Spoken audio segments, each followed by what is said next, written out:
ஊரில் பெரிய பண்ணையார் ஒருவர் இருந்தார். அந்த ஊரில் இருந்த பெரும்பாலான நிலங்கள் அவருக்குத்தான் சொந்தம். அவரிடம் முனியன் என்ற உழவன் வேலை பார்த்து வந்தான். அவனுக்கு குடிசை ஒன்றும் சிறிதளவு நிலமும் இருந்தன. பண்ணையாரிடம் வந்த அவன், ஐயா, எல்லா நிலத்திலும் உழுது விதை நட்டுவிட்டார்கள். என் நிலம் மட்டும்தான் வெறுமனே உள்ளது. நீங்கள் சிறிது தானியம் தாருங்கள். என் நிலத்திலும் விதைத்து விடுகிறேன் என்றான். என் நிலத்திலேயே உழுது பயிரிடு. சொந்தமாக பயிரிட வேண்டாம். பண்ணையாராகும் ஆசையை விட்டு விடு. கூலியாளாகவே இரு. அரை வயிற்று கஞ்சியாவது கிடைக்கும் என்று கோபத்துடன் சொன்னார் அவர். அவன் தன் மனைவியிடம், நாம் வளம் பெறுவது பண்ணையாருக்கு பிடிக்கவில்லை. தானியம் தர மறுத்துவிட்டார். நீயும் நன் குழந்தைகளும் எப்போதும் போல பட்டினி கிடக்க வேண்டியதுதான். இதுதான் நம் தலைவிதி என்று வருத்தத்துடன் கூறினார். அவர்கள் குடிசையில் குருவி ஒன்று கூடு கட்டியது. இதைப் பார்த்த அவன் மனைவி, நம் குடிசை புயலுக்கும் மழைக்கும் எப்பொழுது விழுமோ என்று நாம் அஞ்சுகிறோம். இங்கு வந்து குருவி கூடு கட்டுகிறது பாருங்கள் என்று கணவனிடம் சொன்னாள். பாவம், வாய் பேச முடியாத உயிராது. நிலைமை புரிந்தவுடன் அதுவே இங்கிருந்து போய்விடும்.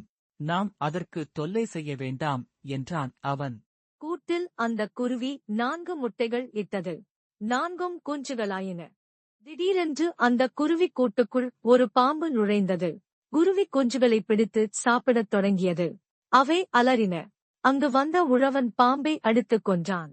தரையில் விழுந்த ஒரு குஞ்சு மட்டும் உயிரோடு இருந்தது. அதை அன்போடு எடுத்தான் அவன். அதன் கால் உடைந்திருப்பதைக் கண்டு அதற்கு கட்டு போட்டான். அதை மீண்டும் கூட்டில் வைத்தான். வேளா வேளைக்கு உணவு தந்தான். சில நாட்களில் அந்த குருவியின் கால்கள் சரியாயின. அங்கிருந்து அது பறந்து சென்றது. உழவனும் குடும்பத்தினரும் வறுமையில் வாடினார்கள். இப்படியே அரை வயிறு சாப்பிட்டு எவ்வளவு காலம் வாழ்வது? நமக்கு விடிவே கிடையாதா என்றாள் மனைவி. அப்பொழுது அவர்கள் வீட்டுக் கதவை யாரோ தட்டும் ஓசை கேட்டது. கதவை திறந்தான் அவன். அவன் வளர்த்த குருவி வெளியே இருந்தது. அதன் வாயில் ஒரு விதை இருந்தது. அதை அவன் கையில் வைத்தது. இதை சன்னல் ஓரம் நடு. என் மீது காட்டிய அன்பிற்கு நன்றி என்று சொல்லிவிட்டு பறந்தது. குருவி சொன்னபடியே 3 விதைகளையும் நட்டான் அவன். மறுநாள் காலையில் அங்கே 3 பெரிய பூசணிக்காய்கள் காய்த்து இருந்தன. இதை பார்த்து வியப்பு அதோட்டத்தில் இருந்த பூசணிக்காயை வீட்டிற்குள் கொண்டு வந்தான். அதை 2 துண்டாக வெட்டினான். என்ன வியப்பு! அதனுள் இருந்து விதவிதமான உணவுப் பொருள்கள் வந்தன. சுவையான அவற்றை எல்லோரும் மகிழ்ச்சியாக உண்டனர். மீண்டும் அந்த பூசணிக்காயை ஒன்று சேர்த்தனர். பழையபடி அது முழு பூசணிக்காய் ஆனது. மகிழ்ச்சி அடைந்த 3வது பூசணிக்காயையும் கொண்டு வந்து வெட்டினான். அதற்குள் இருந்து பொற்காசுகள் கொட்டின. அதன் பிறகு அவனும் மனைவியும் குழந்தைகளும் நல்ல உணவு உண்டனர். விலை உயர்ந்த ஆடைகளை அணிந்தனர்.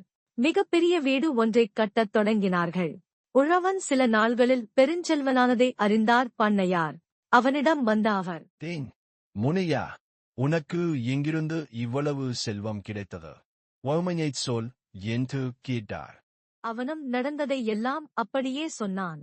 தன் மாளிகைக்கு வந்தார் அவர். எப்படியாவது மேலும் செல்வம் சேர்க்க வேண்டுமென்று நினைத்தார். வீட்டில் மேல் பகுதியில் குருவி கூடு ஒன்றை அவரே செய்தார். குருவிகள் அவரும் அதில் தங்கும் என்று எதிர்பார்த்தார். அவர் எண்ணம் ஈடேறியது. ஒரு குருவி வந்து அந்த கூட்டில் தங்கியது. 4 முட்டைகள் இட்டது.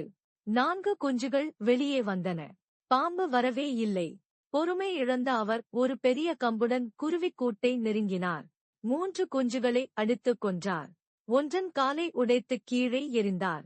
பிறகு கால் உடைந்த குருவியிடம் அன்பு காட்டுவது போல் நடித்தார். வேளை தவறாமல் உணவு அளித்தார். கால் சரியான அந்த குருவி கூட்டை விட்டு பறந்து போனது.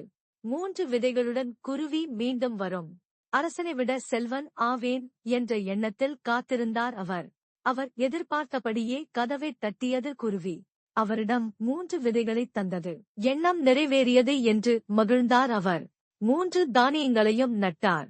மறுநாளே 3 பெரிய பூசணிக்காய்கள் காய்த்து இருந்தன. தோட்டத்தில் இருந்த பூசணிக்காயை வீட்டுக்குள் கொண்டு வந்தார். அதை வெட்டினார்.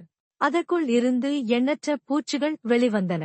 அவர் வயலில் விளைந்திருந்த பயிர்களை எல்லாம் ஒரு நொடிக்குள் தின்றுவிட்டு மறைந்தன.